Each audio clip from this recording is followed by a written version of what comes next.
അധ്യായം 4. രക്ഷിതാവിൻ കൂടവാണ് ഫലശാലി. വേട്ടമല ഫിലിപ്പോസ് ഉപദേശി. അനുഗ്രഹീതമായ അമൂല്യ ഗാനങ്ങൾ ക്രൈസ്തവ ലോകത്തിന് സംഭാവന ചെയ്ത് സ്വർഗസിയോൻ പുരിയിലെത്തി വിശ്രമിക്കുന്ന ഫിലിപ്പോസ് ഉപദേശിയെ പുതിയ തലമുറയിൽ അധികമാരും അറിയുന്നില്ലെങ്കിലും ഏതൊരു പ്രാർത്ഥനാ യോഗത്തിലും അദ്ദേഹത്തിൻ്റെ ഒരു ഗാനമെങ്കിലും പാടി ദൈവമക്കൾ എന്നും ആത്മാവിൽ സന്തോഷിക്കുന്നു. ഇന്നത്തെ സമൃദ്ധമായ ജീവിതമോ യാത്രാ സൗകര്യങ്ങളോ മണിമേടകളോ ഒന്നുമില്ലാതിരുന്ന കാലത്ത് കേരള മണ്ണിൽ സുവിശേഷ കാഹളം മുഴക്കി സുവിശേഷ പോർക്കളത്തിൽ അടരാടിയ അത്ഭുത മനുഷ്യനായിരുന്നു ഫിലിപ്പോസ് ഉപദേശി. 6 അടി ഉയരവും അതിനൊത്ത വണ്ണവും കറുത്ത മേനിയും വെള്ള വസ്ത്രധാരണവും സന്തത സഹചാരിയായ വേദപുസ്തകം സൂക്ഷിക്കുന്ന സഞ്ചിയും 2-ാം മുണ്ടും 2-ാം ക്ലാസ് യോഗ്യതയും ചുണ്ടിൽ മായാത്ത ചിരിയുമാകുമ്പോൾ ഫിലിപ്പോസ് ഉപദേശിയുടെ രൂപം തെളിയുകയായി. വിലമതിക്കാനാവാത്ത ഗാനങ്ങൾ പിറന്ന അനുഭവങ്ങളിലേക്ക് ഇറങ്ങട്ടെ. 24 സെന്റ് പുരയിടത്തിൽ ഒരു കൊച്ചു വീട്ടിൽ കുടുംബമായി സന്തോഷത്തോടെ പാർത്തു.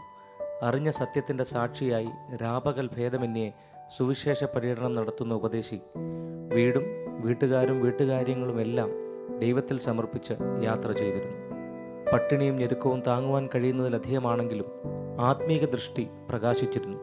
ഭാര്യ സന്തോഷത്തോടെ എല്ലാം സഹിച്ചും ഉപദേശിയുടെ ശുശ്രൂഷകളെ ഓർത്തു പ്രാർത്ഥിച്ചും പ്രിയപ്പെട്ടവൻ്റെ വരവും കാത്തിരിക്കും. മടങ്ങി വരുന്ന ഭർത്താവിനെ എന്നും ചിരിച്ചുകൊണ്ട് സ്വീകരിക്കുന്ന പതിവിന് വിപരീതമായിരുന്നു അന്നത്തെ സ്വീകരണം. മ്ലാനമായ മുഖവും ചുവന്ന് കലങ്ങിയ കണ്ണുകളുമായി ഭർത്താവിൻ്റെ അടുക്കലെത്തിയതും പൊട്ടിക്കരഞ്ഞതും ഒരുമിച്ചായിരുന്നു. ഇസ്രായേൽ ജനം വിതയ്ക്കും മിദ്യാന്യർ കൊയ്തു കൊണ്ടുപോകും എന്നതുപോലെ കൈക്കരുത്തുള്ളവൻ കാര്യക്കാരൻ എന്ന രീതി. പ്രതികാരചിന്ത കുരിശിൻ ചുവട്ടിൽ സമർപ്പിച്ച കുടുംബം അവർക്കുണ്ടായിരുന്ന ഒരു തുണ്ട് ഭൂമിയിലും ചേർന്ന് കിടക്കുന്ന പാട്ടപ്പുരയിടത്തിലും കൃഷി ചെയ്ത് ജീവിക്കുന്ന കാലം. ഇയ്യോബിൻ്റെയും അബ്രഹാമിൻ്റെയും സമ്പത്ത് ആടുമാടുകളായിരുന്നെങ്കിൽ വേട്ടമല ഫിലിപ്പോസ് ഉപദേശിയുടെ സമ്പത്ത് 500 മൂട് കപ്പയും 200 മൂട് പച്ചമുളക് ചെടിയുമായിരുന്നു.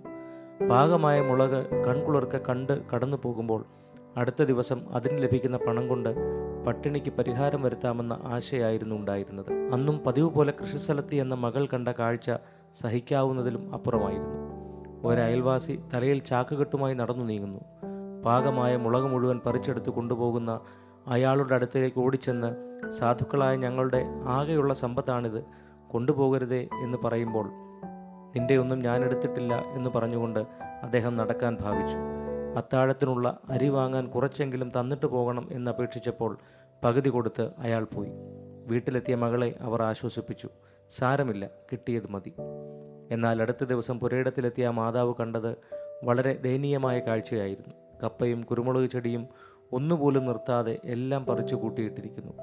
പകുതി മുളക് ഉടമസ്ഥന് കൊടുക്കേണ്ടി വന്ന ആ കള്ളൻ്റെ പ്രതികാരം. ദുഃഖമടക്കി വീട്ടിലിരിക്കുമ്പോഴാണ് ഉപദേശിയുടെ വരവ്. സന്തോഷത്തോടെ സ്വീകരിക്കാൻ ആഗ്രഹിച്ചെങ്കിലും അണപൊട്ടിയ നദി പോലെ കണ്ണീർ നിലത്തു വീണു. കാര്യങ്ങൾ ഗ്രഹിച്ച ഉപദേശി പുരയിടത്തിൽ ചെന്നു. കഴിഞ്ഞ ദിവസം സമൃദ്ധമായ വിളവുമായി നിന്ന കൊല്ലച്ചെടികളും തഴച്ചു നിന്ന കപ്പച്ചെടികളും വാടിക്കരിഞ്ഞു കിടക്കുന്നു. കണ്ണുകൾ നിറഞ്ഞു. ആരോടും പരിഭവമില്ലാതെ വെള്ള വസ്ത്രത്തോടുകൂടെ ആ വയലിൽ മുട്ടുകുത്തി വിശുദ്ധ കൈകളെ ഉയർത്തി പ്രാർത്ഥിച്ചു. ദൈവശക്തി തന്നിലേക്ക് വ്യാപിച്ചു. ആശ്വാസത്തിൻ്റെ വാക്കുകൾ ആത്മാവ് നൽകി. മുട്ടിന്മേൽ നിന്ന് എഴുന്നേറ്റ് തളർന്ന ഭാര്യയെ കർത്താവ് നൽകിയ വാക്കുകൾ പങ്കിട്ട് ആശ്വസിപ്പിച്ചു. അത് അനുഗ്രഹീതമായ ഗാനത്തിൻ്റെ മുഴുവൻ വരികളായിരുന്നു. ക്രിസ്തീയ ജീവിതം പോൽ ഭാഗ്യം പാരിലെന്തുള്ളൂ. കഷ്ടതയും പട്ടിണിയും ഏറിടും നേരം പരിഹാസം ചൊല്ലി ശത്രു നേർക്ക് വരുമ്പോൾ കൂട്ടുകാരിൽ പരമായിട്ടെന്നെ. ഇത്രയും പാടിക്കഴിഞ്ഞപ്പോൾ അദ്ദേഹത്തിൻ്റെ വരികൾ ഇരുവരും ചേർന്ന് പാടി. മാറാത്ത വാഗ്ദത്തം തന്ന കർത്താവെ, അതിലാശ്രയിച്ചു പാരിടത്തിൽ വേല ചെയ്യും ഞാൻ. 1943 വലിയ വെള്ളപ്പൊക്കം ശമിക്കാതെ പെയ്ത മഴയിൽ നദികളെല്ലാം നിറഞ്ഞു കവിഞ്ഞു. കുമ്പളയാറിൻ്റെ അക്കരെ സുവിശേഷ യോഗത്തിന് പോകേണ്ട ഫിലിപ്പോസ് ഉപദേശി കടത്തുവള്ളം കാത്ത് കരയിൽ നിൽക്കുന്നവരുടെ കൂടെ കൂടി.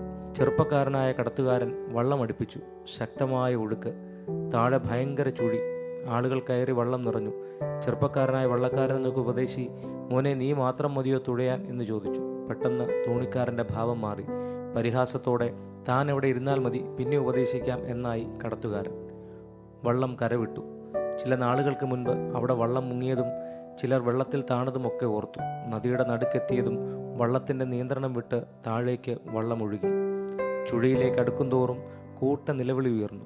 പരിഹസിച്ച വള്ളക്കാരൻ പരിഭ്രമിച്ചിരിപ്പായി. രക്ഷപ്പെടാമെന്ന ആശ ആർക്കും ഇല്ലാതെയായി. എന്നാൽ അതിൻ്റെ നടുവിൽ ശാന്തനായി ഉപദേശിയിരുന്നു. പരിശുദ്ധാത്മാവ് ഒരു വേദശകലം ഹൃദയത്തിൽ നൽകി. നീ വെള്ളത്തിൽ കൂടി കടക്കുമ്പോൾ ഞാൻ നിന്നോട് കൂടെ ഇരിക്കും. നദി നിന്റെ മേൽ കവിയുവാൻ ഞാൻ സമ്മതിക്കയില്ല. മരണഭീതിയോടെ ഇരിക്കുന്നവർ മരണഭയമില്ലാതിരിക്കുന്ന ആ മുഖം കണ്ടു. ആകാശവും ഭൂമിയും മാറിയാലും മാറാത്ത വാഗ്ദത്തത്തിൽ ഉറപ്പുള്ള ഉപദേശി. കടലലകളിൽ കാലടികൾ വെച്ച് പടകിലണഞ്ഞ് ശിഷ്യഗണത്തെ ആശ്വസിപ്പിച്ച കർത്താവ് എന്നോട് കൂടെയുണ്ട് എന്ന് അദ്ദേഹം നദിയിലേക്ക് നോക്കി ഇങ്ങനെ പാടി: ഈ വാരിധിയിൽ വൻതിരയിൽ തള്ളലേറ്റു ഞാൻ, മുങ്ങിടാതെ പ്രിയൻ എൻ്റെ ബോട്ടിലുണ്ടല്ലോ, ഗാനം പാടിയൻ നാട്ടിലെത്തുമേ. മരണത്തെയും ഭയപ്പെടാതെ പാട്ടുപാടുന്ന അത്ഭുത മനുഷ്യനെ അവർ നോക്കി നിൽക്കുമ്പോൾ അക്കരെ നാടിനെ അടുത്ത് കണ്ട നിമിഷത്തിൽ എത്രയും വേഗം കർത്താവിനെ കാണാം എന്ന പ്രത്യാശയോടെ താൻ വീണ്ടും പാടുകയാണ്: ഇന്നലേക്കാൾ ഇന്നു ഞാനൻ പ്രിയൻ നാടിനോടേറ്റം അടുത്തായതെനിക്കെത്ര ആനന്ദം, എൻ്റെ പ്രിയനെ ഒന്ന് കാണുവാൻ. നദിക്കരയിൽ കൂടിയ ആളുകൾ വടക്കയർ എറിഞ്ഞുകൊടുത്ത് വള്ളം കരയ്ക്കടുപ്പിച്ചു. ദൈവം തൻ്റെ ദാസനായ പൗലോസിനെയും കൂടെയുള്ളവരെയും കാത്തതുപോലെ ഫിലിപ്പോസ് ഉപദേശിയെയും സഹയാത്രികരെയും രക്ഷിച്ചു. കരയ്ക്കിറങ്ങി നന്ദി നിറഞ്ഞ ഹൃദയവുമായി യോഗാനന്തരം വീട്ടിലെത്തി ജീവനുള്ള കാലമെല്ലാം ഈ കർത്താവിൽ തന്നെ ആശ്രയിക്കും എന്ന് ആവർത്തിച്ച് ഉരുവിട്ടുകൊണ്ട് ഗാനത്തിൻ്റെ ആദ്യ വരികൾ എഴുതി ചേർത്തു: വാഴും ഞാനൻ രക്ഷിതാവിൻ കൂടെ എപ്പോഴും, തൻ കൃപയിൽ ആശ്രയിക്കും എല്ലാ നാളും ഞാൻ. പരേതനായ മാമനുപദേശിയുടെ സുവിശേഷദൂത് ദേശത്ത് മുഴങ്ങിക്കേൾക്കുന്ന കാലം. വചനത്തിനായി ആർത്തിയോടെ എവിടെയും ഓടിയെത്തുന്ന ഫിലിപ്പോസ് പ്രസംഗപീഠത്തിന് അടുത്തു തന്നെ സ്ഥാനം പിടിച്ചു. പ്രസംഗമധ്യേ വീണുകിട്ടിയ അവസരത്തിൽ പലരും തങ്ങളുടെ സാക്ഷ്യം പറയുവാൻ തുടങ്ങി. തന്നെ മാത്രം ഇമവെട്ടാതെ നോക്കിയിരിക്കുന്ന കറുത്ത നിറമുള്ള ചെറുപ്പക്കാരനോട് പകുതി ഹാസ്യഭാവത്തോടെ മാമനുപദേശി ചോദിച്ചു: എടാ, ഇവിടെ എത്യോപ്യക്കാരനെ പോലെ ഒരു കറുത്ത മനുഷ്യൻ ഇരിക്കുന്നു, നിനക്ക് സാക്ഷ്യം പറയാൻ വല്ലതുമുണ്ടോ? എത്യോപ്യക്കാരന് തൻ്റെ കറുപ്പും പുള്ളിപ്പുലിക്ക് തൻ്റെ പുള്ളിയും മാറ്റാനാകുമോ എന്നും കൂട്ടിച്ചേർത്ത് പറഞ്ഞത് ഫിലിപ്പോസ് ഉപദേശിയെ വല്ലാതെ നൊമ്പരപ്പെടുത്തി. മൗനമായി ചിന്തിച്ചു. വചനത്തിൽ നിന്നും ഒരു ഭാഗം ഓർമ്മ വന്നു. അവൻ പ്രത്യക്ഷനാകുമ്പോൾ അവനെ താനിരിക്കുന്നത് പോലെ കാണുന്നതാകൊണ്ട് അവനെപ്പോലെയാകും. എൻ്റെ നിറം മാറും. ചാടി എഴുന്നേറ്റ് പരിസരം മറന്ന് ആത്മാവിൽ പാടി: നീതി സൂര്യൻ വരുമ്പോൾ തൻ പ്രഭയിൻ കാന്തിയാലൻ ഇരുൾ നിറം മാറിടുമേ. രാജരാജ പ്രതിമയെ ധരിപ്പിച്ചിട്ടെന്നെ തൻ കൂടവേ ഇരുത്തുന്ന രാജാവ് വേഗം വരും. മാമനുപദേശി അദ്ദേഹത്തെ ആലിംഗനം ചെയ്ത് ക്ഷമ ചോദിച്ചുകൊണ്ട് പറഞ്ഞു: നിന്റെ നിറം കണ്ടുകൊണ്ട് ഞാൻ പറഞ്ഞതാണ്. നിന്റെ നിറം മാറും. ശോഭയുള്ള പട്ടണത്തിൽ ശ്രേഷ്ഠമായ വീട്ടിൽ നാം പോകും. ഈ വാക്കുകൾ ഗാനത്തിൻ്റെ ശേഷിച്ച വരികളായി ഫിലിപ്പോസ് ഉപദേശി എഴുതി ചേർത്തു: എൻ പ്രിയ രക്ഷകൻ നീതിയിൻ സൂര്യനായി തേജസ്സിൽ വെളിപ്പെടുമേ. കർത്താവിൻ്റെ മടങ്ങിവരവിനെയും നീതിയുള്ള ഭരണത്തെയും പ്രത്യാശയോടെ കാത്തിരുന്ന അദ്ദേഹം കലാപം നിറഞ്ഞ അന്നത്തെ സാഹചര്യങ്ങളുടെ പശ്ചാത്തലത്തിൽ പാടിയ പാട്ടാണ്: ഈ ലോകത്തെ ഭരിച്ചിടുവാൻ ശാലേമിൻ രാജാതിരാജൻ വരും. വീണ്ടും വരുന്ന കർത്താവിനെ ധ്യാനിച്ച് പ്രഭാതയാമത്തിൽ പ്രിയനെ കാൺമതിനായി കാത്തിരുന്നെൻ്റെ കൺകൾ മങ്ങിടുന്നേ. കാഹളം ഞാൻ കേട്ടിടുവാൻ കാതു കൊതിക്കുന്നേ എൻ്റെ പ്രിയ എന്ന പാട്ട് പാടിക്കൊണ്ടിരിക്കുമ്പോൾ ആകാശത്ത് വലിയ ഒരു ഇരമ്പൽ കേട്ടു. ആ ശബ്ദം വർദ്ധിച്ചു വരുന്നു. കർത്താവിൻ്റെ വരവിലെ ഗംഭീരനാദമാണെന്ന് തെറ്റിദ്ധരിച്ച് താൻ ആവേശത്തോടെ ഉയർന്ന ഒരു കുന്നിൻ മുകളിലേക്ക് ഓടിക്കയറി അവിടെ നിന്ന് ഹല്ലേലൂയായും സ്തോത്രവും ഉറക്കെ പറയാൻ തുടങ്ങി. പിന്നെ താഴ്ന്നു പറന്ന വിമാനത്തിൻ്റെ ഇരമ്പലായിരുന്നു എന്ന് അദ്ദേഹം ഗ്രഹിച്ച് മടങ്ങി ഭവനത്തിലേക്ക് വന്നു. ആഗ്രഹം സാധിപ്പിച്ചില്ലല്ലോ എന്നോർത്ത് അദ്ദേഹം പാടി: ഗബ്രിയേലേ, മീഖായേലേ, എൻ പ്രിയൻ എപ്പോൾ വരും. നമുക്ക് ഹാസ്യമായി തോന്നാമെങ്കിലും കർത്തൃസവിധി എത്താനുള്ള അദ്ദേഹത്തിൻ്റെ ആഗ്രഹം ശക്തമായിരുന്നു. അൻപുള്ള രക്ഷകനെ, എന്നെ വീണ്ടെടുത്തൻ പ്രിയനെ, കർത്താവിൻ ഭക്തന്മാർ വാഗ്ദത്ത നാടതിലെത്തിടുവാൻ മുതലായ നിരവധി ഗാനങ്ങൾക്ക് ജന്മം നൽകിയ ഫിലിപ്പോസ് ഉപദേശി നീതിസൂര്യൻ്റെ മുഖം കണ്ട് ആനന്ദിപ്പാനും ജീവകിരീടം ധരിച്ച് പ്രിയനോടുകൂടെ തേജസ്സണിഞ്ഞ് വെളിപ്പെടുവാനുമായി 1985 സെപ്റ്റംബർ മാസം 25-ാം തീയതി 85 വർഷത്തെ ജീവിതാനുഭവങ്ങളുടെ ഒടുവിൽ ഇരുൾ നിറത്തോടെ തന്നെ ഇവിടെ നിന്നും യാത്രയായി.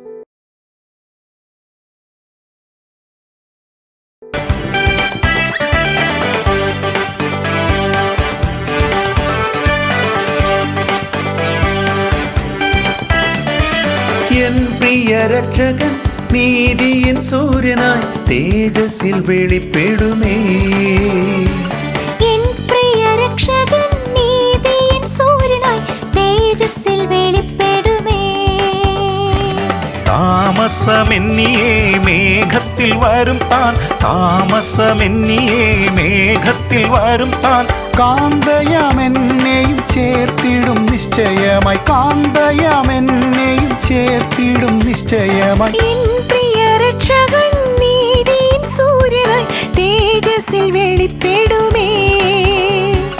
എൻ പ്രിയ രക്ഷകൻ നീതിയിൻ സൂര്യനായി തേജസ്സിൽ വെളിപ്പെടുമേ.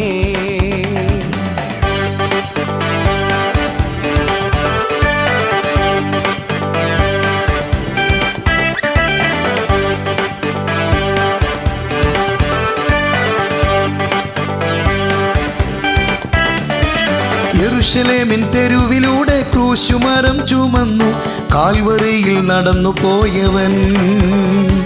യെരൂശലേമിൻ തെരുവിലൂടെ ക്രൂശുമരം ചുമന്നു കാൽവരിയിൽ നടന്നു പോയവൻ.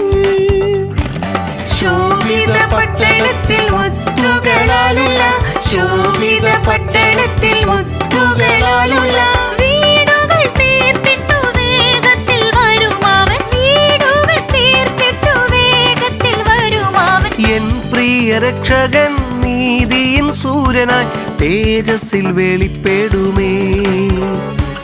എൻ പ്രിയ രക്ഷകൻ നീതിയിൻ സൂര്യനായി തേജസ്സിൽ വെളിപ്പെടുമേ.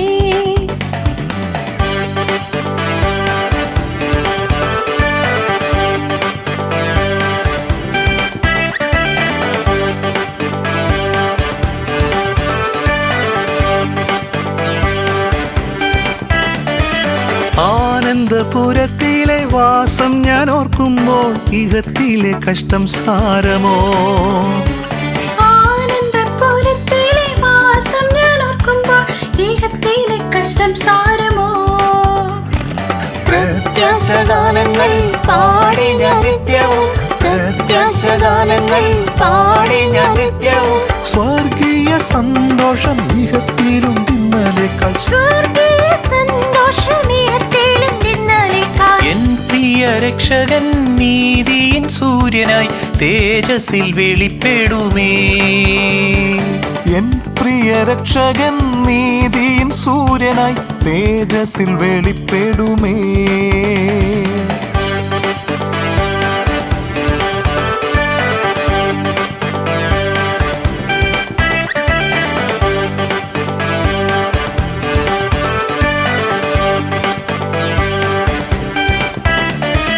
നീതി സൂര്യൻ വരുമ്പോൾ തൻ പ്രഭയിൻ കാന്തിയാലെ നീരുൾ നിറം മാറിടുമെന്ന്.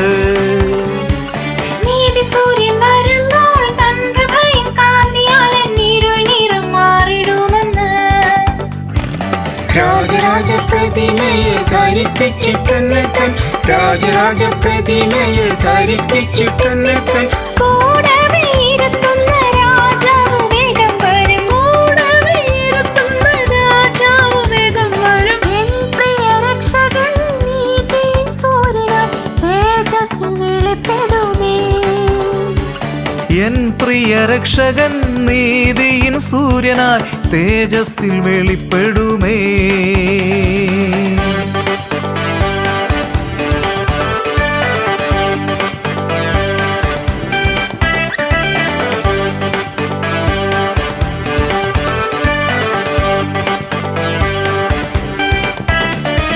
സന്താപം തീർന്നിട്ടു അന്തമില്ലായുഗം കാന്തനുമായി വാഴുവാൻ. സന്താപം തീർന്നിട്ടു അന്തമില്ലായുഗം കാന്തനുമായി വാഴുവാൻ.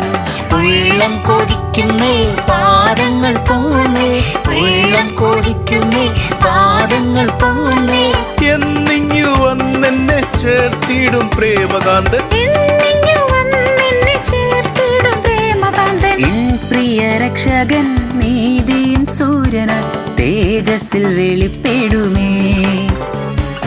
എൻ പ്രിയ രക്ഷകൻ നീതിയിൻ സൂര്യനായി തേജസ്സിൽ വെളിപ്പെടുമേ.